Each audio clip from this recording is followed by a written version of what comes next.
우리 신자의 선행, 곧 하나님의 말씀에 순종하는 선한 행위에 대하여 살펴보고 있습니다. 지난번에 배운 16장 4절에서는 우리 가운데 있는 최고의 신자, 흔히 말하는 1등 신자라 하여도 하나님의 기준에 미치지 못한다고 고백하였고, 그 다음 5절에서는 내가 한 최선의 행위라도 하나님의 거룩한 기준에 현저히 못 미친다고 고백하였습니다. 이것이 사실이고요, 성경 말씀과 신앙 고백이 가르치는 진리이기에 우리는 시시때때로 이 사실을 우리 마음에 되새겨야 하겠습니다. 그래야 참된 겸손이 무엇인가를 배우게 되고 그 허망한 공로심을 버리게 되고 그 사악하고 비열한 자기 자랑을 하지 않게 될 것입니다. 이것이 사실입니다마는 참으로 감사하게도 이것이 진리의 전부는 아닙니다. 즉, 최고의 신자라고 하여도 자격 미달이고 최선의 행위라고 하여도 함량 미달이라면은, 이게 전부라면은 연약한 우리는 거의 자포자기에 빠지게 되고 말 것입니다. 왜냐하면 순종하려고 아무리 힘쓰고 애써봐야 별 소용이 없다면은 뭐 때문에 힘써서 하나님 말씀에 순종하는 삶을 살려고 하겠습니까? 그런 동력이 우리 마음 안에 거룩한 소원으로 나오겠냐는 말입니다. 할 수 없이 해야 하는 그 강한 의무감, 그것만 있을 것입니다. 의무감만으로는 사람이 사람답게 살 수가 없단 말입니다. 그래, 오늘 우리가 고백하게 될 이 16장 6절에 큰 위로와 격려가 들어 있습니다. 그래, 16장 4절과 5절의 기초 위에서 그 다음 6절을 고백하는 것이 참으로 뜻있습니다. 매번 이 요리문답이나 신앙 고백서를 곰곰이 묵상하고 복창할 때마다 탄복하는 것이지만은 하나님의 말씀을 바르고 풍부하게 제대로 배운 사람들에게는 아주 놀라운 균형 감각이 있습니다. 그런 사람들은 좌우로, 왼쪽 오른쪽으로 치우치지 않고 모든 면에서 균형을 유지합니다. 선행에 대해서도 마찬가지입니다. 선행은 다 부족하다, 하나님의 기준에 못 미친다, 1등 신자라도 그렇고 당신이 최선을 다해봐야 그건 오히려 하나님의 그 심판의 대상일 뿐이다, 이렇게만 성경이 가르치는 게 아니다, 그 말입니다. 그래, 그 다음 말을 우리는 마저 들어야 합니다. 16장 6절 교정된 본문을 알려드렸으니까 교정된 본문으로 16장 6절을 함께 고백합니다. 그럼에도, 시작, 그럼에도 하나님께서 그리스도로 말미암아 신자들의 인격을 받으셨기 때문에 그들의 선행도 그리스도 안에서 기쁘게 받아주십니다. 이것은 그들이 이 세상에서 하나님 보시기에 전혀 비난이나 책망받을 것이 없다는 의미가 아닙니다. 하나님께서 그분의 아드님 안에서 그들을 보시기 때문에 비록 많은 약점들과 결핍들을 아울러 지니고 있지만 그들이 성실히 행한 것을 연락하시고 상 주시기를 기뻐하시는 것입니다. 여기 맨 마지막에 그 연락하시고 할 때 요즘 젊은 사람들 중에는 아예 학교에서 한문, 한자를 안 배운 사람들도 있대요. 여기 기쁠 열자에 받을 납자입니다. 연납 혹은 간합이라고 할 때 그 말은 기쁘게 받아주신다, 이제 그런 말이겠습니다. 옛날 분들에게는 이런 부연 설명을 드릴 필요가 없는데 요즘 어린 세대에게는 한자어가 큰 걸림돌이 됩니다. 학교에서 안 배우기도 하니까 그래요. 6절을 지금 쭉 읽으시고 고백하셨는데 이 6절 전체의 열쇠, 6절을 따고 들어가는 그 열쇠는 이 말에 걸려 있을 것입니다.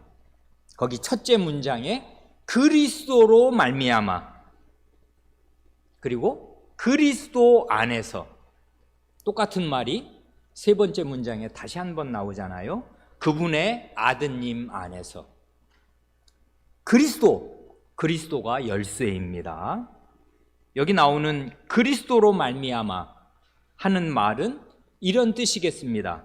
좀 길게 풀어서 말하자면 하나님께서 아드님을 우리의 그리스도, 곧 우리의 구원자요 우리의 중보자로 세우셨고, 아드님께서 그 그리스도, 중보자, 구원자의 일을 완수하셨기 때문에, 이게 그리스도로 말미암아라는 말의 설명이겠습니다. 그냥 간단히 줄여 한마디로 말한다면 그리스도로 말미암아는 그리스도의 존재와 사역 때문에, 그 말이겠습니다.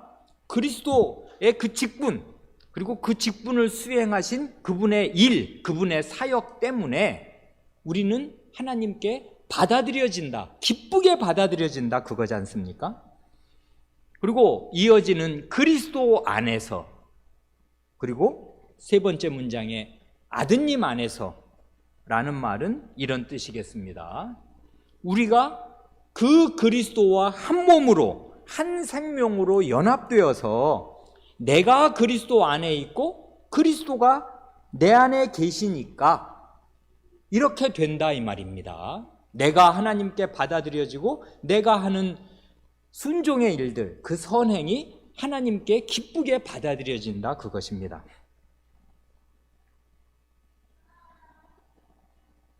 그리스도 안에 있는 신자는 그리스도로 말미암아 이런 큰 은혜와 혜택을 누리게 됩니다. 오직 그리스도 덕분인데 하나님께서 정말 신자의 인격, 이 인격이라는 것은 신자 그 사람 전체 말입니다. 그 인격은 그 사람의 격 전체를 포함하는 말이니까 뭐 인격을 따로 받고 딴 건 안 받고 그것이 아니라 그 사람됨 전체를 그냥 하나님께서 받아주시고, 그뿐만 아니라 그 사람이 행한 행동들, 죄된 행동이 아니라 그가 하나님께 순종하려고 하고 하나님 앞에 나와 기도드리고 찬송을 드리고 예배드리며 생활에서 하나님 말씀을 지키려고 노력한 그 모든 선행들을 하나님께서 기쁘게 받아주신다, 그것입니다. 말은 힘이 되고 좋기도 한데 우리의 연약한 양심은 하나님 말씀으로 확증을 얻어야 이 말을 확고히 믿을 수 있게 되지 않겠습니까? 그냥 이건 결국은 사람의 말이고 사람의 그 신앙 고백이란 말입니다. 하나님의 말씀이 정말 이걸 보증하는가? 그걸 우리가 이제 확실히 우리 눈으로 점검을 하고 이제 해야 우리 마음이 이 사실을 확신하게 될 것입니다. 그리스도 안에 있을 때 하나님이 나를 받으시고 나의 순종의 행위를 받으신다는 거, 그것도 기쁘게 받으신다는 거. 거기 각주 20번에 증거 성구가 5개가 쭉 달려 있지 않습니까? 그래, 이거를 이제 차근차근 확인하면 우리 마음에 확신을 가질 수 있을 것입니다. 뒤부터 보면 좋을 것인데요, 거기 맨 뒤에 창세기 4장 4절과 히브리서 11장 4절이 함께 나오는데요, 이 두 구절은 모두 아벨 이야기입니다. 그 인류의 거의 처음 사람 아니에요. 아담의 바로 아들 아닙니까? 그러니까 이건 정말 인류의 시초에 있었던 일인데, 창세기 4장 4절과 5절을 읽으면 이렇습니다. 아벨은 자기도 양의 첫 새끼와 그 기름을 드렸더니, 그 다음 말이 중요한데, 여호와께서 아벨과 그 제물은 연락하였으나 가인과 그 제물은 연락하지 아니하신지라 한단 말입니다. 여기 보면 아벨과 그 제물은 연락하셨으나 가인과 그 제물은 연락하지 않으셨다 한단 말입니다. 그러니 아벨과 그가 드린 제물이 붙어있고 함께 가며 가인과 그가 드린 제물이 붙어있고 함께 갑니다. 누구든 그 사람과 그가 드리는 예배가 붙어있다고요. 그래, 하나님께서 그 사람을 받으시면은 그가 드리는 예배와 헌상도 받으시겠습니다마는, 하나님께서 만일 그 사람을 안 받으신다면은 그가 드리는 예배와 헌상도 헛것입니다. 이 가인이 예배를 안 드린 사람이 아니란 말이에요. 예배를 드리잖아요. 제사를 드렸단 말입니다. 그런데 하나님께서 가인을 안 받으시고 그의 제물도 안 받으셨습니다. 그러니까 인류의 이 초기부터, 이거는 이제 아담이 그 낙원에서 쫓겨난 뒤에 직후에 일어난 일 아니에요. 자식을 낳고 그 자식이 두 자식을 낳았는데 두 자식이 하나님께 예배 드렸는데 그 사람과 그 예배를 받아주신 사람이 있고 안 받아주신 사람이 있다. 그러니까 인류는요, 이 처음부터 이렇게 갈린 것입니다. 하나님께 받아들여지는 사람과 하나님께 안 받아들여지는 사람. 그런 사람은 그 사람과 함께 그 사람의 행위, 그 사람의 선행, 그 사람의 예배와 제사도 받아들여지지 않는단 말입니다. 자, 그러면 어떻게 해야 하나님이 받으시는 사람이 되며 하나님께서 받으시는 제사를 드릴 수 있게 되는 것입니까? 이게 우리한테 중요한 거잖아요. 아벨과 가인의 그 기사는 성경에 굉장히 작고 맨 처음에 조금 나온단 말입니다. 요 한마디 나와요. 그럼 여기서 우리가 모든 실마리를 다 얻을 수 있어요? 안 된다고요. 그러니까 이거는 그냥 사실만 간취하면서 야, 기쁘기도 하고 두려운 일이기도 하지 않습니까? 누구는 받으시고 누구는 안 받으신다. 이게 그 기준이 뭐냐 도대체? 어떻게 해야 나는 하나님이 받으시는 사람과 받으시는 예배를 드릴 거냐 궁금해지지 않습니까? 곧바로 다음 구절이 답입니다. 출애굽기 28장 거기 38절이 나오지 않습니까? 이 출애굽기 28장은요, 보셨는지 모르겠는데 28장 전체가 3절인지 40 몇 절로 되어 있습니다. 많지요. 그런데 전체가 뭐냐면 대제사장의 복장에 관한 규정이에요. 대제사장은 이러한 옷을 입어야 된다 하고 하나님께서 출애굽기 그 모세를 통해서 대제사장 제도를 처음 세워주실 때 옷을 지정해 주셨단 말입니다. 거기 36절부터 미리 읽으면 이게 이해가 잘 되니까 출애굽기 28장 36절부터 38절을 읽으면 이렇습니다. 너는, 이건 이제 모세에게 지금 명하시는 거예요. 너는 또 정금으로 패를 만들어 인을 새기는 법으로 그 위에 새기되 여호와께 성결이라 하고 그 패를 청색 끈으로 파란색 끈으로 관 위에 매되 곧 관 전면에 있게 하라. 이건 뭔 말인지 아시겠죠? 대제사장이 지금 관을 쓰는 거예요. 대제사장은 어떤 왕관 비슷한 관을 씁니다. 머리에. 그 관의 맨 앞부분 전면에, 그러니까 이마 부분이죠. 관을 쓰면 그 이마에 걸쳐지는 부분이 있을 거 아니에요. 거기다가 정금으로 이렇게 아마 네모진 그 모양은 표시 안 했습니다만은 금으로, 금박으로 이렇게, 금박이 아니라 금을 얇게 쳐서 이렇게 종이처럼 만들어서 거기다가 도장을 새기는 방식으로. 그러니까 이거는 결코 이건 손으로 그 위에다 글자를 쓰는 게 아니에요. 도장을 새기듯이 금판에다가 새기는 것입니다. 말을 뭐라고 새겨요? 여호와께 성결. 여호와께 성결이라고 이 말을 이 이마에 있는 관의 가운데에 금판에 새겨 붙여서 그걸 이제 파란색 끈으로 묶어 놔라. 떨어지지 않게. 그 말이잖아요. 그러면 어떻게 되는 거예요? 이렇게 됩니다. 그 다음에 이제 증거 선고아니에요. 38절. 이 패가 아론의 이마에 있어서 그로 이스라엘 자손의 거룩하게 드리는 성물의 죄건을 담당하게 하라. 죄건은 그 죄악할 때 죄자에다가 허물 건자입니다. 죄악과 허물. 여러분 가지고 계시는 개정개혁은 죄책이라고도 번역을 했지요. 뭐라고 하든 죄와 허물을 담당하게 하라. 그 패가 아론의 이마에 늘 있으므로 그 성물을 여호와께서 받으시게 되리라. 이렇게 규정하시고 약속을 하신단 말입니다. 그러니까요, 여기 보면 이스라엘 자손의 거룩하게 드리는 성물의 죄책, 죄건을 담당하게 한다, 그것입니다. 그 패가, 그러니까요, 이스라엘 백성이 성막에 와서 제사와 제물을 드립니다. 드리라고 하셨으니까 드리는데 그 제사와 제물은 그 자체로는 불결하고 죄로 얼룩져 있습니다. 왜 그러냐 하면 속죄죄와 속건죄를 한번 생각해 보세요. 그건 제사 자체가 죄를 지금 씻어달라고 드리는 제사거든요. 그러지 않습니까? 그러니까 내가 하나님 앞에 계명을 심각하게 어겨서 거의 죽을 죄를 졌단 말입니다. 그러면 성막에 와서 제사를 드리면 그 제물에 그 사람의 죄가 다 전가된 거 아니에요. 그러니까 죄물 전체는 그 죄덩어리란 말입니다. 말하자면 죄가 가득해요. 그리고 번제든지 소제 같은 거는 일단 죄와 상관이 없이 하나님께 자기를 바친다는 뜻으로 나의 전체를 드리고 내 생활을 드린다는 뜻으로 제사를 드리는데, 내 생활과 내 전체를 드리면 그 제물이 온전한 것입니까? 내가 어떻게 온전해요? 그러니 내가 드리는 제물이며 내가 드리는 제사가 온전할 수가 없단 말입니다.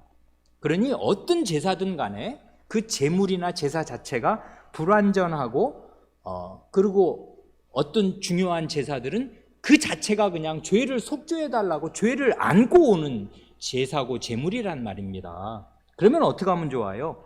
그런 죄와 약점과 결핍으로 얼룩진 그 제사와 제물을 지극히 거룩하신 하나님께서 어떻게 받아주시는가, 어떻게 받으시는가 하면 조건은 단 하나입니다. 그건 뭐냐 하면 그 백성의 중보자로 세우신 대제사장으로 말미암아 받아주시겠다 하고 지금 약속을 하시는 거라고요. 이걸 사람이 낸 게 아니에요. 사람이 제사를 정성스럽게 드리면 하나님이 받아주신다, 이 말이 아니에요. 사람의 정성과는 일단 상관이 없이 죄인이 이제 죽을 죄를 졌으니 어떻게 하면 좋냐는 말입니다. 그런데 그 죄를 안고서 이 제사를 드리면 하나님께서 그 제물을 받으시는데 왜 받으시냐? 이것 때문에 받으세요. 대제사장의 이마에 여호와께 성결이라고 새겨두게 하셨습니다. 그래서 그 패가 대제사장 중보자의 이마에 늘 있음으로 해서 그 성물, 바친 거룩한 제물을 하나님께서 받으시게 될 것입니다. 이걸 하나님이 이렇게 정하셨다고요. 그래서 이걸 이제 너 그렇게 제사장은 이 옷을 입고 이 관을 쓰고 관 앞에는 어떻게 여호와께 성결이라는 말을 써라. 그래서 그 대제사장 덕분에 그 불완전하고 불결한 제물이라도 하나님께 받으심직하게 돼요. 하나님이 이렇게 받으시겠다고 약속을 하셨단 말입니다. 그리고 그걸 아주, 그러니까 이제 보이는 거지. 그 이스라엘 그 히브리어로 썼을 거 아니에요. 여호와께 성결이라고. 대제사장을 보는 사람은 이 사람이 관을 쓰고 나타나면 내가 드리는 제물, 이 예배죠. 구약의 예배가 제사 아니에요. 이 예배를 하나님께서 틀림없이 받으신다. 내가 뭐 잘나서가 아니고 내가 완전해서가 아니라 제사장의 머리에, 이마에, 관에 여호와께 성결이라고 쓰여 있고, 그렇게 대제사장의 이마에 그 말이 쓰여 있음으로 해서 그 제사장으로 말미암아 나의 제사를 받아주신다. 이걸 확신할 수 있게 해주셨단 말입니다. 이건 엄밀히 말하면 대제사장으로 말미암아 제사장 덕분에 내가 드린 제물을 받아주시겠다는 약속이지 않습니까? 자, 그렇다면 제물을 받아주시는 건 고마운데, 감사한 일인데, 그 제물을 바치는 내가 문제 아니에요. 제물을 바치는 당사자는 어떻게 받아주시겠습니까? 그것도 답은 대제사장으로 말미암아입니다. 그래, 과거에 우리가 함께 주일 아침 성경 공부 시간에 배운 대제사장의 복장을 한번 생각해 보세요. 그래, 우리 조상들, 우리 믿음의 선조들이 이 작성한 웨스트민스터 신앙고백서의 이 본문과 이 본문을 뒷받침하는 증거 성구들이 있는데, 이 증거 성구에 아마 이런 성구들을 더 첨가하면 좋을 것입니다. 여기 보면 인격과 선행을 받으시는데, 사람과 그의 행위를 받으실 때 제물을 받으시는 거는 여기 28장 38절에 출애굽기 그 증거 성구를 달아 놓았는데, 오늘 우리가 다시 신앙 고백을 작성한다면 이 구절을 덧붙이면 좋을 것입니다. 어떻게 나를 받으시는가 하면 이렇게 해서 받아주신다고요. 거기 같은 출애굽기 28장을 보면 대제사장의 겉옷에 어떤 그 첨가물이 들어가냐면, 대제사장은 이제 옷을 세마포로 입습니다. 그리고 나서 그 앞에 가장 중요한 대제사장의 복장 중에 에봇이 아주 중요해요. 관과 함께 에봇이 뭐냐면, 표현하기가 그렇지만 생긴 거는 꼭 그 주방에서 쓰는 앞치마 비슷하지 않습니까? 어깨에 끈이 2개가 있고 가슴을 이렇게 가리는 일종의 앞치마 비슷한 게 에봇인데, 생긴 건 그렇습니다. 그런데요, 고 대제사장이 자기 옷을 입은 그 겉옷 위에 걸쳐 입게 되는 그 에봇이 굉장히 중요한 건데, 대제사장의 복장 중에 그 에봇에 이스라엘 백성 이름이 2번 들어갑니다. 그거 우리 같이 공부할 때 배웠습니다. 어디 들어가요? 양쪽 견대, 그 어깨 띠가 있잖아요. 그 앞치마 같은 데는 2끈이 내려오잖아요. 양쪽 어깨에 호마노라는 보석을 왼쪽에 하나 오른쪽에 하나 달게 하셔서, 이스라엘의 야곱의 12아들이 있잖아요. 12아들의 나이 순대로, 그러니까 르우벤서부터 나이 순대로 6사람을 양쪽 호마노에 도장을 새기듯이 이름을 새겨넣게 하셨어요. 그래, 대제사장의 그 에봇 위에 양 어깨에 이스라엘 백성 12지파의 이름이 새겨져 있습니다. 이건 절대로 지워지지 않아요. 왜냐하면 보석에다가 도장 파듯이 새겼으니까 이건 지워질 수가 없단 말입니다. 그것만 아닙니다. 더 결정적인 게 있지 않습니까? 가슴. 에봇의 가슴을 보면, 그거 우리 예전에 그 상상화로 그린 사진으로도 보여드린 적이 있습니다. 3, 42, 한 줄에 3개씩 4줄에 12보석을 여기 정사각형으로 3, 4, 12, 12보석을 거기다가 박아가지고 보석 하나하나에마다 12지파의 이름을 새겨넣게 하셨어요. 이스라엘 12아들들의 이름을 그 보석에다가 하나씩 새겨넣은 것입니다. 그러니까 하나님의 백성은 하나님 앞에 보석처럼 귀한 존재로서 2번 대제사장의 몸에 붙어 있어요. 그러니까 어깨에도 있고 가슴에도 있고, 그러니까 대제사장은 자기 어깨와 가슴에 온 백성을 품고 하나님 앞에 나아갑니다. 그러니까 대제사장은 걸어다니는 성전인데, 이 사람이 성소에 들어가고 1년에 한 번 지성소에 나아갈 때 온 백성을 가슴에 품고 어깨에 안고 나아가는 거랑 완전히 똑같아요. 이름이 새겨져 있어요, 하나님 앞에. 그러니까 대제사장 안에서 대제사장으로 말미암아 하나님의 백성이 받으심직하게 되는 것입니다. 그러니까 오직 중보자로 말미암아서예요. 그러니까 여기 보면 그게 여기 그 호마노 하나에 6지파씩 나이대로 이름을 새기라 하는 거는 오늘 우리가 지금 방금 펼친 출애굽기 28장 9절로 12절이 어깨에 새겨진 이름, 이스라엘 백성의 이름, 그것이고요. 그 다음에 좀 더 내려오면 가슴판에 12보석에다가 각각 이름을 새겨라 하는 것은 17절부터 21절까지 나온단 말입니다. 그리고 나서 이제 아까 우리가 읽은 38절에 제물을 어떻게 받으시게 될 거냐. 그러니까 복장을 보면 먼저 사람을 받으시는 거예요. 이스라엘 백성을 대제사장 안에서 받으시고 2번이나, 그리고 나서 그들이 바치는 그 불결한 제물이라도 여호와께 성결이라는 이 패를 하나님이 보시고서 받으신다.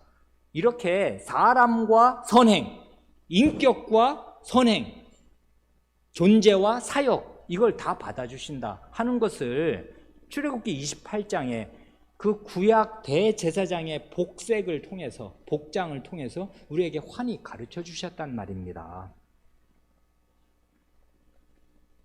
이런 구약 성경의 바탕 위에서 이런 든든한 배경을 깔고서 그 다음 베드로 사도의 권고가 나오는 것입니다. 거기 2번째 증거 성구가 그거 아니에요. 베드로전서 2장 5절.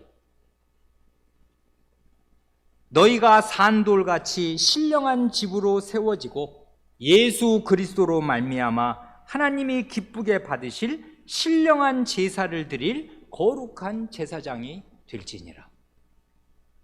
여기 보면 굉장한 말들이 많이 나왔는데요. 살아있는 돌, 이게 리빙스톤 아니에요. 살아있는 돌들처럼 신령한 집, 성신의 집입니다. 그러니까 신령한 집이니까 성신적인 집이니까 이게 성전이에요. 성신의 전. 너희는 산돌로서 성신의 전으로 세워져 가고, 그 다음 중요하게 주요한 그 핵심 단어가 나왔잖아요. 예수 그리스도로 말미암아. 왜 그런 것입니까? 대제사장이 예수 그리스도시니까 이게 중보자시고, 그리스도라는 말이 바로 기름 부음 받은 자, 제사장이라는 뜻이니까 대제사장, 예수 그리스도로 말미암아 하나님이 기쁘게 받으실, 연락하실 신령한 제사, 성신적인 제사를 드릴 거룩한 제사장이 되어라, 그렇게 말씀하신단 말입니다. 이건 2가지가 다 나오는 거잖아요. 하나님이 기쁘게 받아주시는 신령한 제사를 드릴 수 있다. 그리고 그렇게 신령한 제사를 드리는 거룩한 제사장이 될 수 있고 된다. 왜요? 예수 그리스도로 말미암아입니다.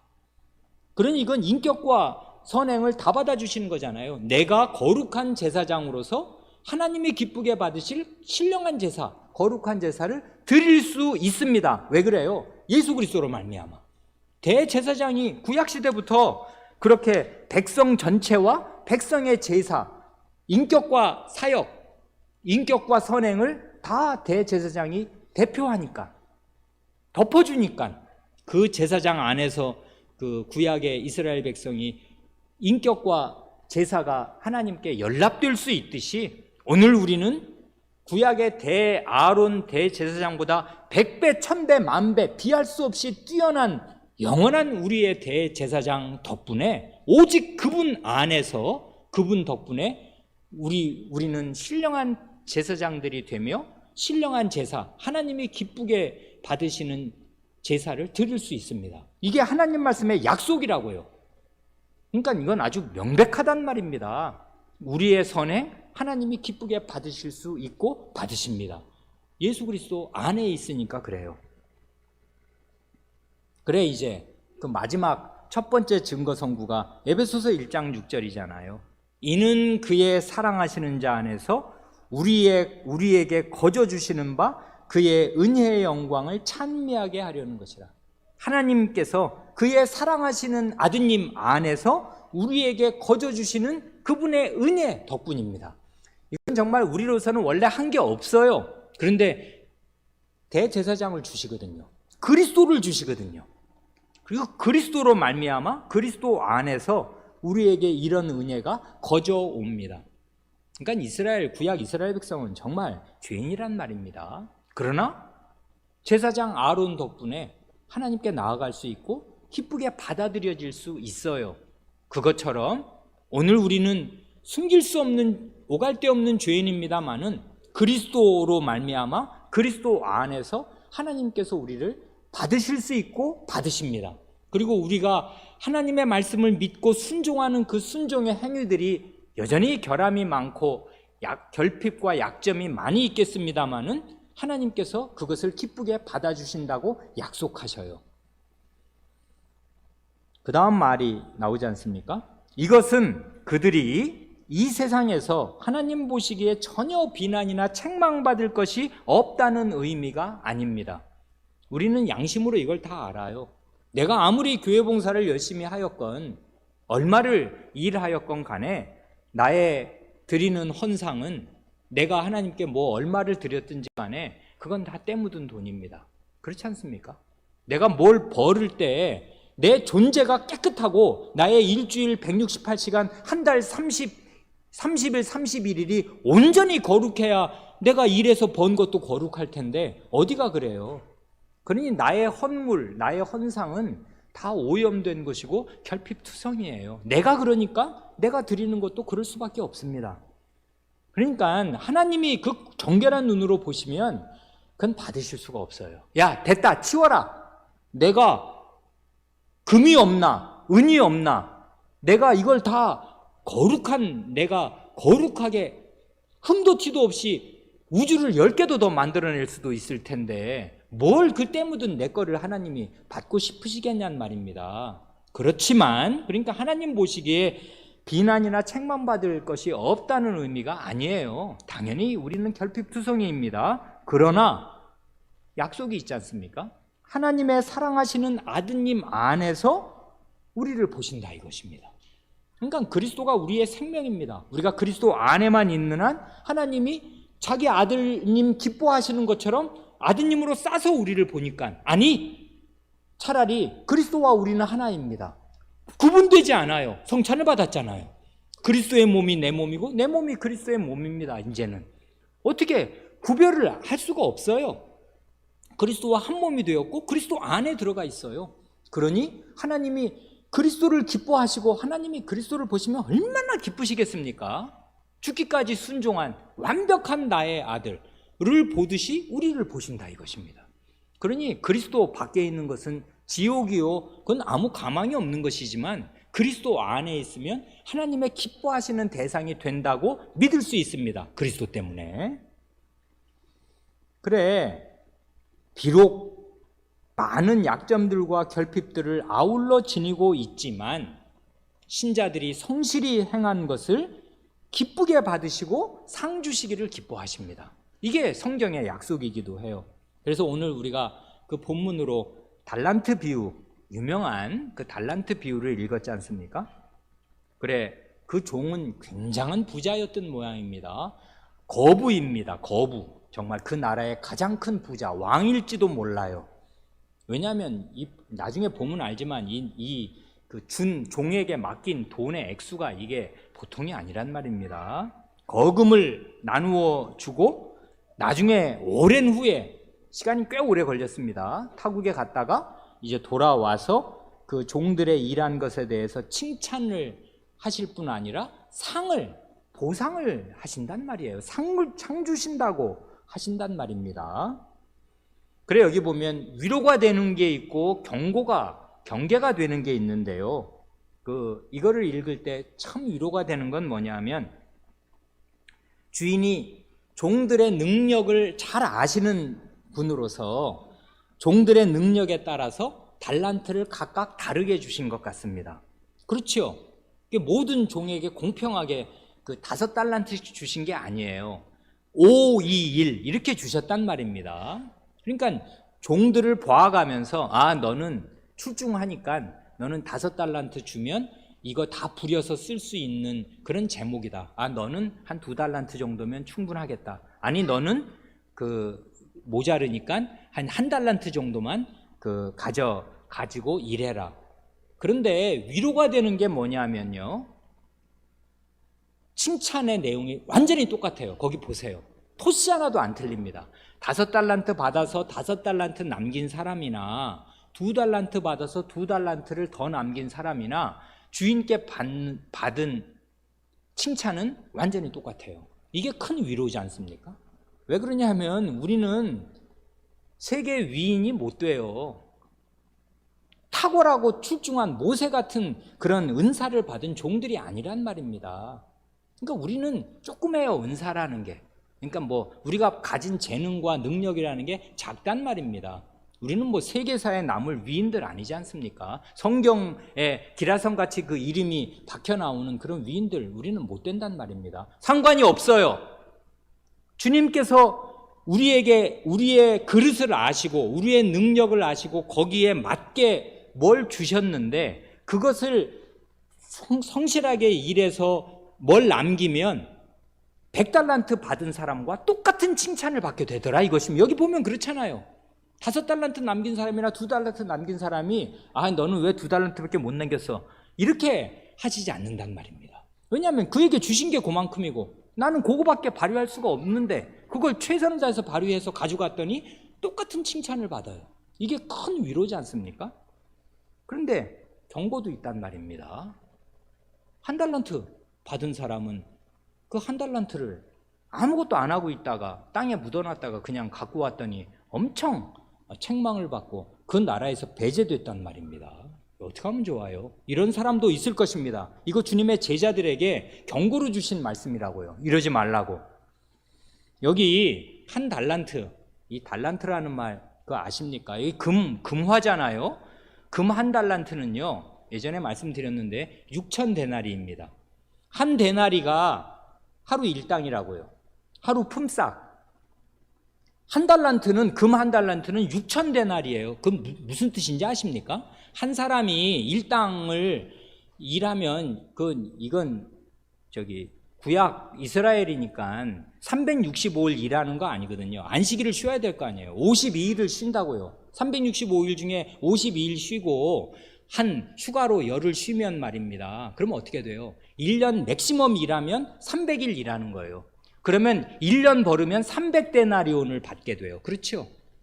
10년이면 3,000데나리온, 20년이면 6,000데나리온이에요. 1달란트는 한 노동자가 20년 동안 한 푼도 쓰지 않고 모은 돈이 1달란트예요. 그러니 지금 요즘에 일당이 얼마입니까? 10만 원이라고 해요. 그러면 한 달 일하면 얼마 받아요? 25일 일할 거 아닙니까? 주일날은 쉬어야 되니까. 그러면 한 달에 250만 원 번다고 해요. 1년이면 얼마예요? 3천만 원이잖아요. 10년이면 3억이요? 20년이면 6억이란 말입니다. 1달란트가 요즘 시가로 그냥 계산하면 6억이에요. 6억. 그러니까 이 주인은 보통 분이 아니에요. 그럼 5달란트 준 사람은 얼마 받은 것입니까? 30억을 맡기고 갔어요. 그런데 나중에 칭찬하는 말을 보면은 더 어안이 벙벙하지 않습니까? 작은 일에 충성했답니다. 30억을 받아가지고 또 30억을 남겨서 60억을 갖고 왔는데 그건 작은 거다. 작은 일에 네가 충성했으니 내가 큰 것을 맡기겠다 하시니 도대체 이분의 부여는 얼마나 크냔 말입니다. 그러니까 1달란트 받은 사람도 적게 받은 것 아닙니다. 20년 동안 단 한 푼도 쓰지 않고 다 모아놓아야 간신히 모을, 그러니까 그런 일은 없는 거죠. 저축을 해가지고 무슨 수로 몇 억을 3억을 모으겠냔 말입니다. 그런데 그런 돈을 맡겼어요. 그러니까 그게 적은 것 아니고 일했으면 됐는데 일을 안 하더라 그것입니다. 그런 사람은 쫓겨날 것입니다. 하나님 나라에 이런 사람이 있을 것입니다. 그러니까 하나님 앞에서 정말 받은 좋은 것들이 많아요. 가족을 주셨잖아요. 교회를 주셨잖아요. 이 가족, 배우자, 자식, 이거야말로 이게 값으로 따질 수 있는 복이며 내게 은혜가 아닐 수 없지 않습니까? 근데 부부관계, 부자관계 한번 보세요. 얼마나 그 많은 기회, 그 사랑과 헌신과 격려와 상호 존중을 쌓고 쌓아서 아주 관계가 깊어질 수 있는 그 좋은 기회를 그토록 주시고 주님의 교회를 주시고 하나님의 말씀을 매주 주시잖아요. 그러면 얼마나 많은 열매가 나와야 하냔 말입니다. 그런데 시간이 많이 갔는데 뚜껑을 딱 열고 봤는데 20년이 지났는데 열매가 없어요. 인격의 열매, 생활의 열매, 가정의 열매 없어요. 이럴 수가 있단 말입니다. 그러면 쫓겨난단 말입니다. 하나님 나라에서. 왜냐하면 게으른 종이었거든요. 그리고 악한 종입니다. 그 사람이 가진 신관, 주인에 대한 관점이 잘못되었어요. 우리 주인은 굳은 사람이라. 굳은 사람은 아주 완고하고 굉장히 강팍한 사람이다 이것입니다. 무서운 사람이에요. 그래서 종들을 함부로 대하니까 내가 겁나가지고, 그리고 무리한 걸 요구하는 사람이에요. 심지 않은 데서 거두어요. 심지도 않았는데 갖고 내놓으라고 얘기를 해. 그러니까 내가 겁나가지고 난 아무것도 못하고 그냥 땅바닥에 묻어두었다가 본전 그대로 갖고 왔습니다. 손해는 안 받지 않습니까? 이랬더니 주인이 아주 머리 좋은 사람이지 않습니까? 아니 이자라도 받게 어디 은행에라도 맡겼으면 원금하고 이자는 받을 거 아니냐, 넌 뭐 했냐 이랬단 말입니다. 그러니까 이건 굉장한 우리에게 경고도 되지만 굉장한 위로도 됩니다. 왜 그러냐 하면 하나님이 우리에게 맞게 우리의 그릇을 아시고 우리에게 맞는 것을 주십니다. 그러니까 다른 사람과 비교할 필요가 없어요. 왜 그러냐 하면 칭찬은 똑같으니까. 내게 주신 것만큼을 열심히 하여서 하나님께 돌려드리면 그날 분명히 결산하는 날이 올 것이고, 결산하는 날에 주인의 칭찬이 내려올 것입니다. 그래 우리는 다 그 칭찬받는 자리에 들어가야 할 것입니다. 그게 이제 이 약속이에요. 그러니까 우리는 그 16장 4절 5절을 마음에 새기면서 우리의 선행이라는 거, 우리의 순종의 행위라는 게 사실은 하나님 앞에 얼마나 보잘것없고 결핍이 많은가. 그럼에도 불구하고 우리는 왜 힘써 순종하지 않으면 안 되고, 순종을 하면 어떤 보상이 따르는가 하는 걸 성경은 또 가르쳐주니, 이 양 날개를 마음에 딱 펴고서 양쪽 날개로 날아야 할 것입니다. 가만히 있으면 안 될 것이에요. 부지런히 일해야 할 것이고 순종해야 할 것이고 선행을 많이 해야 할 것입니다. 그러면 하나님이 반드시 상 주실 것입니다. 그리스도 때문에, 그리스도 안에서. 그 다음 이제 16장 7절에 마지막 이제 고백이 있습니다. 이것도 역시 교정된 본문을 알려드렸습니다. 교정된 본문으로 함께 고백합니다. 거듭나지 않은 사람들이 행한 일이더라도, 시작. 거듭나지 않은 사람들이 행한 일이더라도 그 자체로는 하나님께서 명하신 것일 수도 있고, 또한 자신과 다른 사람에게 유익한 경우도 있습니다. 그러나 그 행실은 믿음으로 정결케 된 마음에서 나온 것이 아니고 말씀을 따라 정당한 방식으로 된 것이 아니며, 또한 하나님의 영광이라는 바른 목적을 위해서 행한 것도 아닙니다. 따라서 그것들은 죄악적이고 하나님을 기쁘시게 하지 못하며 사람으로 하나님의 은혜를 받기에 합당하게 할 수 없습니다. 그러나 그들이 그런 정도의 행위라도 게을리하면 죄가 더욱 많아지고 하나님을 더욱 노여우시게 합니다. 예전에 한번 이거 살짝 읽은 일이 있었는데요. 이 16장 7절은 말하자면 불신자의 선행을 다룹니다. 그래 나중에 이 교회사 19세기, 20세기를 보면 이 7절과 관련된 내용이 나중에는 일반 은총, 일반 은혜, 하나님이 보편적으로 믿든지 믿지 않든지 모든 사람에게 내려주시는 일반적인 은혜 해서 이제 일반 은총이라는 주제로 확대되어서 교회 안에서 굉장히 많은 논의가 있었고, 거기에서 아슬아슬하게 이제 진리에서 빗나간 일들, 그런 논의들이 교회사에 굉장히 많이 있었습니다. 그런데 거기서 놓치지 말아야 할 그 중요한 핵심은 여기에 다 들어 있습니다. 요 16장 7절에 첫 문장이 그거지 않습니까? 거듭나지 않은 사람들이, 불신자가 행한 일이더라도 그 자체로는 하나님께서 명하신 것일 수도 있고, 또한 자신과 다른 사람에게 유익한 경우도 있습니다 한단 말입니다. 얘는 얼마든지 들 수 있을 것입니다. 불신자 가운데 효자, 효녀 없습니까? 있어요. 끔찍하게 부모님 공경 잘하는 효자, 효녀들, 하나님 안 믿고 교회 안 나가도요, 전부 불효자만 있는 거 아니란 말입니다. 부모님을 끔찍하게 생각하는 그런 효자들도 불신자 가운데 있어요. 그건 하나님이 명하신 것을 행하는 거예요. 부모를 공경하라, 내 부모를 공경하라 하시지 않습니까? 근데 자기는 하나님 안 믿지만 자기 부모는 공경합니다.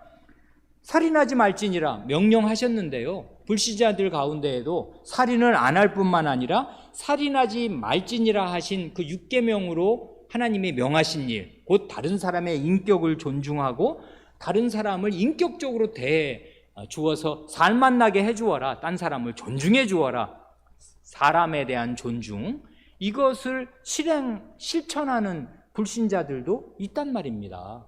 참 인격적인 사람들, 다른 사람을 존중하면서 대해주는 그런 사람들이 없는 게 아니에요. 아시지 않습니까?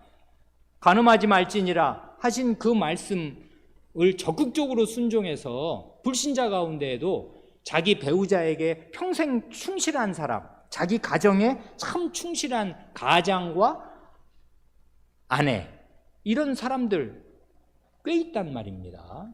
그렇지 않은 사람도 많이 있지만 가정에 충실하려고 애쓰는 그런 사람들도 불신자 가운데 많이 있습니다. 도둑질하지 말지니라 하신 말씀대로 그 말씀이 긍정적으로 요구하시는, 성실하게 일해서 번 것으로 살고 그것으로 다른 사람 도울 수 있으면 돕고, 이러는 불신자들도 많단 말입니다. 그러니까 아주 성실하게 매일 일해서 벌고 나면 어디에 기부도 하고 아너 소사이티 해서 1억 이상을 기부한 사람들의 그런 공동체 이름을 올리는 그런 사람들도 있어요. 그러니까요, 여기 불신자라고 해서 악행만 하는 것이 아니에요. 그가 한 행동 가운데 하나님이 명하시는 그런 것들이 있어요. 그리고 그게 자신에게 유익하고 다른 사람들에게도 유익을 끼치는 경우도 있습니다. 그러니까 이런 걸 부정하면 안 돼요. 부정하면은 그게 굉장히 맹목적인 신자가 되는 거예요. 불신자가 하는 일은 다 악하다, 그렇게 그냥 함부로 말할 수가 없단 말입니다. 그래, 여기 보면 아주 흥미로운 게 있는데요, 거기 각주 그거에 대한 증거 성구들이 달려 있잖아요. 시간이 많이 가서 다 볼 수 없는데 거기 열왕기하 10장 30절 이하가 달려 있지 않습니까? 이건 누구 얘기냐면 찾아보시면 예후라고 있어요. 예후. 그게 그 남북이 분열된 북이스라엘 왕국의 10번째 왕이 예후 아닙니까? 이 예후가 그 전때 왕조가 오므리 왕조거든요. 그 오므리의 아들 아합 때 너무나 낭자한 악이 저질러졌고 하나님의 백성을 정말 의인 나봇을 잡아 죽이지를 않나? 그 다음에 거기 있는 하나님의 말씀 전하는 사람들, 예언자들을 정말 다 잡아 죽이고, 그래서 하나님을 믿는다고 하는 참된 신앙을 가진 사람들은 다 지하에 숨고 그 신앙이 없는 것처럼 자기를 숨기지 않으면 안 되는, 그러니까 이건 정말 북한 비슷하게 된 것입니다. 말하자면 이게 어떻게 이럴 수가 있냔 말이에요. 하나님 나라인데 이게 이렇게 됐단 말입니다. 그러니까 아합이 그 장본인이에요. 결혼 잘못했고 그 이세벨이라는 그 독한 여자를 들여오면서 그 북이스라엘이 그 우상의 본거지처럼 되었단 말입니다. 바알, 아세라 우상의 그냥 그 본거지가 되어버렸어요. 이런 아합의 그 질펀한 악을 응징하실 도구로 예후를 쓰셔서 아합의 그 가문을 다 진멸하라고 명하셨습니다. 그 명을 순종했어요. 그랬더니 그 하나님의 명령을 순종한 데 대한 보상으로 예후 너에게 4대 동안 아들 손자 그 증손자까지 이스라엘의 왕 노릇할 수 있게 하나님이 4대의 왕위를 보장해 주셨어요. 보상도 해 주신 것입니다. 문제는 예후가 하나님의 명령에 순종했습니다마는 그 순종의 동기는 뭐냐 하면 왕권에 대한 탐심입니다. 자기 그 정복욕, 그 왕가를 싸그리 다 씨를 말리고 진멸해버리고 나면 자기가 왕이 되고 싶으니까 자기 욕심대로 한 것뿐이라고요. 하나님의 명령이 있었고 순종하였지만 동기는 선하지 못했고, 그리고 왕이 되고 나서 하나님의 약속대로 행한 것도 아니에요. 여로보암의 길, 금송아지 우상 숭배에서 결코 벗어나지 않았거든요. 그러니까 예후가 한 일이 잘한 일인가 못한 일인가? 잘한 일입니다. 하나님이 하라시는 일 했습니다. 그러나 그리고 그에 대한 어느 만큼의 보상도 주어졌습니다만은 그것으로 그는 구원받거나 그것으로 그는 하나님의 진정한 칭찬과 인정을 받지 못할 것입니다. 자기 욕심을 이룬 것뿐이라고요. 더 흥미로운 것은 그 다음 증거성구인데 열왕기상 21장 27절 이하가 나왔지 않습니까? 그건 뭐 어떤 얘기냐면 그 예후에게 도륙을 당한 아합 이야기라고요. 아합이 다 아시는 대로 엘리야 예언자의 책망을 받고서 나봇 죽인 일에 대하여 책망을 받고 네 집안 하나님께서 가만두지 않는다. 그렇게 의인 나봇을 그렇게 억울하게 죽인 그 핏값에 대해서 네 집안의 핏값을 찾겠다. 이렇게 하나님이 아주 그냥 강한 그 심판의 말씀을 하시니까 이 시대의 악인, 북이스라엘 전 역사에서 가장 큰 악인이라고, 대표적인 악인이라고 할 만한 이 아합이 회개했습니다. 겁났거든요. 그래서 정말 베옷을 입고 천천히 걸으면서 하나님 잘못했습니다 이랬단 말입니다. 그랬더니 그렇게 악한 왕이라도 회개하는 그 태도를 취한 걸 하나님이 크게 여기셔서 그래? 하고서는 그의 당대에 내릴 심판을 아들대로 유예해 주셨어요. 이런 게 우리한테 굉장한 위로가 됩니다. 어떤 위로가 되냐면 시대의 악인, 그 시대의 가장 대표적인 악인이라고 하여도 하나님 말씀에 대한 두려움을 느끼고서 하나님 말씀 앞에 꿇어 엎드리면 하나님께서 자비를 베풀어 주셔요. 그러니까 하나님의 마음은 얼마나 넓으시고 회개하는 죄인을 실어버리지 않으시는 것입니까? 그러나 그렇다고 해서 아합이 진정으로 뿌리까지 회개한 것이냐면 전혀 그렇지 않습니다.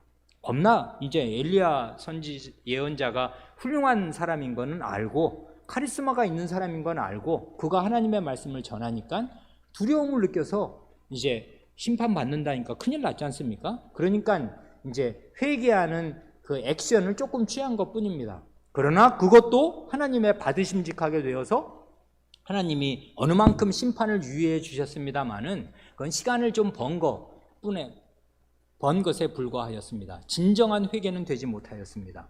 이런 식이라고요. 그러니까 하나님께서 악인이라도 그가 하나님의 명령대로 했든지 회개하라는 것은 일반적으로 주어진 명령 아닙니까? 모든 죄인은 하나님 앞에 회개해야 합니다. 그래서 그 하나님의 명령에 순종해서 어느 만큼 액션을 취하면 그 액션 취한 것만큼에 대해서는 하나님이 받아주셔요. 하나님이 참 자비로우신 분이란 말입니다. 우리 하나님은 그런 분이십니다. 그러나 그럴지라도 그 다음 말이 있지 않습니까? 그 행실은 믿음으로 정결케 된 마음에서 나온 것이 아니고 말씀을 따라 정당한 방식으로 된 것이 아니며 또한 하나님의 영광이라는 바른 목적을 위해서 행한 것도 아닙니다. 한단 말입니다. 그러니까 그 예후나 아합의 현저한 예나 일반적으로 우리 사회에 있는 불신자들의 그 선행이라는 것은 동기도 틀렸고 방식도 틀렸고 목적도 틀렸다. 지금 그거 말하지 않습니까? 동기, 믿음으로 깨끗해진 마음에서 나온 게 아니에요. 그건 그러니까 겉으로는 선행이니까 1억을 기부해서 가난한 사람들에게 사회복지 공동 모금회 그런데 기부하면 정말 가난한 없는 사람들한테 가니까 좋은 일이잖아요. 그러니까 겉으로 볼 때는 명백한 선행이고 우리가 다 칭찬할 만합니다만은 무슨 목적으로 그 일을 했는지 우리는 몰라요. 그렇단 말입니다. 마음의 동기, 마음 속에 있는 깊은 동기를 모른단 말입니다. 그런데 많은 경우에 그 동기는 그릇된 것입니다. 자기를 위해서 한 거라고요. 자기의 영광, 자기의 칭찬받으려는 이유, 그리고 등등등. 그러니까 그 동기는 참된 믿음에서 정결하게 된 마음에서 나온 게 아닙니다. 동기가 불순해요. 그리고 그 일을 하게 되는 것도 하나님의 말씀의 방식을 따라서 하나님 말씀이 하라는 데까지 하고 멈추라는 데서 멈추지 않습니다. 방식도 틀렸어요. 가장 중요한 건 뭐냐면은 목적입니다. 그 일 왜 했나? 그 선행 왜 했나? 하나님의 영광을 위해서 하였나? 아니었습니다. 자기의 영광을 위해서 하였습니다. 이렇게 되면 어떻게 되냐면 거기 그 다음 쪽에 그 각주 25번 고린도전서 13장 3절에 정말 뜻밖의 놀라운 말씀이 있습니다. 고린도전서 그 13장은 뭐 사랑장이라고 흔히 하는 말씀 아니에요. 거기 그 장에 이런 말씀이 있습니다. 내가 내게 있는 모든 것으로 구제하고 또 내 몸을 불사르게 내어줄지라도 사랑이 없으면 내게 아무 유익이 없느니라. 이건 굉장히 극단적인 설정 아니겠습니까? 자기 전 재산을 구제금으로 썼습니다. 톨스토이 같은 사람이 그런 사람이거든요. 러시아의 그 문호 있지 않습니까? 그 사람이 자기 큰 장원, 자기 농장, 거대한 농장을 가지고 있었는데 그거 싹 팔아가지고 농노들, 그땐 노예제 사회였단 뭐 러시아, 그 제정 러시아의 그 노예제 사회 때 자기 그 노예들에게 쫙 나누어 줬습니다. 굉장한 일이지. 이런 일은 드문 일 아니에요. 그 대지주가 그 땅을 처분해가지고 노예들에게, 농노들에게 다 나누어 주고 자기는 아주 그 검약하는, 돈 없이 검약하는 수도사 비슷하게 살았단 말입니다. 대단히 훌륭하죠. 여기 모든 것으로 그러니까 구제한 셈입니다. 그리고 심지어 이런 것도 할 수 있어요. 자기 몸을 불사르게 내어줍니다. 분신자살한 것입니다. 이 사람 정말 자기 몸으로 재물을 삼았어요.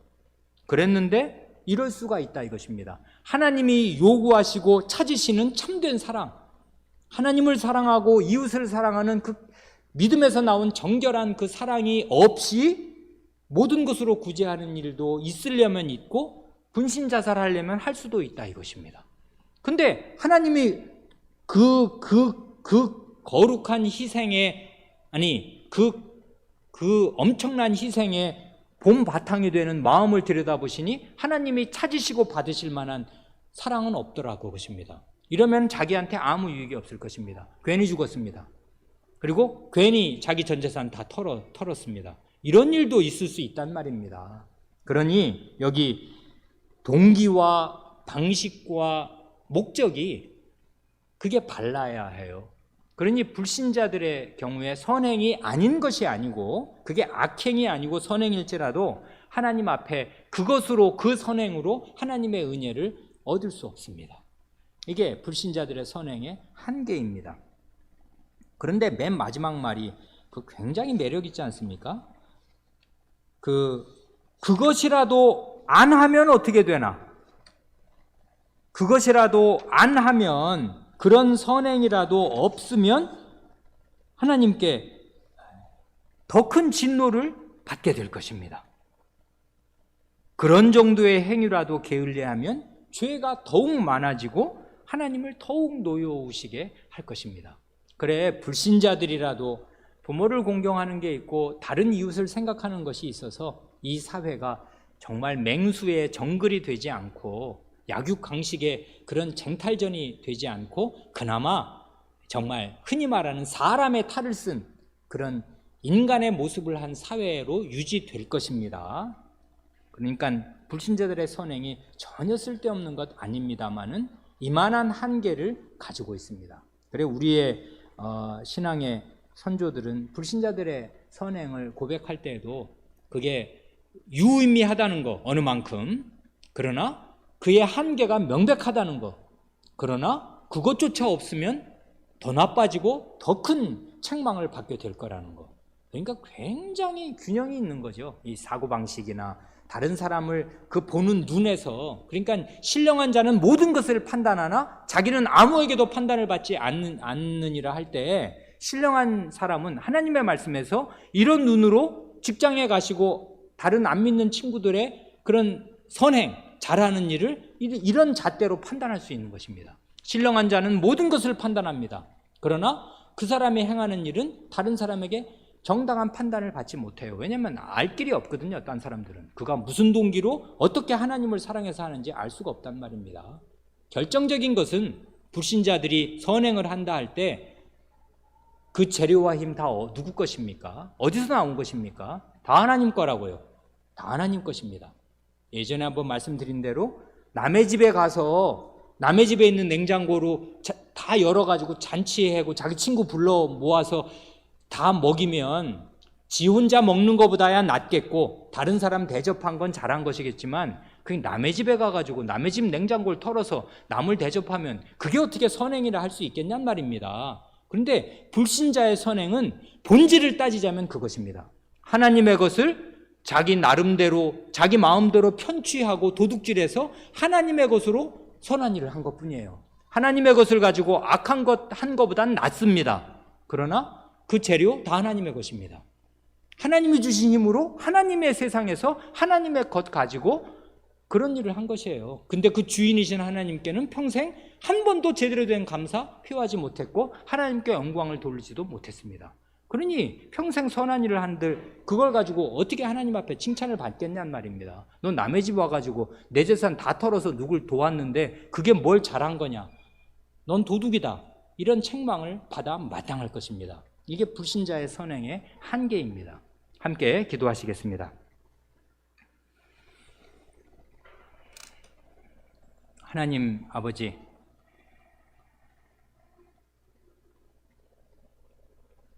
저희 신앙의 선조들 370여 년 전에 선조들이 하나님의 말씀을 바르게 읽고 바르게 묵상하며 그 뜻을 마음에 깊이 체득하여서 이렇게 정연한 말과 균형 잡힌 언어로 신앙을 고백하고 하나님 말씀을 배운 사람들이 어떻게 하나님에 대하여 이 세상에 대하여 자기 자신에 대하여 어떻게 생각하고 판단하는지를 이런 아름다운 언어로 고백하였으니 주님 앞에 감사드립니다. 이런 신앙의 유산을 저에게 물려주셔서 저희가 빈곤하게 살지 않고 하나님 말씀과 함께 이 신앙 고백을 가짐으로 말미암아 하나님 말씀의 핵심이 무엇인가를 명료하게 이해하고 하나님 말씀을 바르게 이해하는 데 큰 도움을 받게 하시니 참으로 감사드립니다.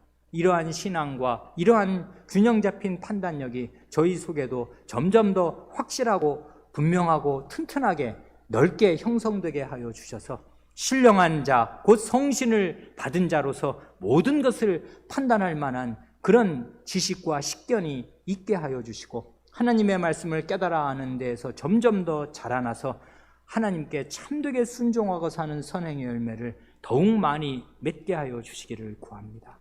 그리하여 그날 종들을 다 세우시고 각 사람을 불러 회개하시는 그날에 잘하였도다 착하고 충성된 종아, 내가 작은 일에 충성하였으니 많은 것으로 내게 맡기리라.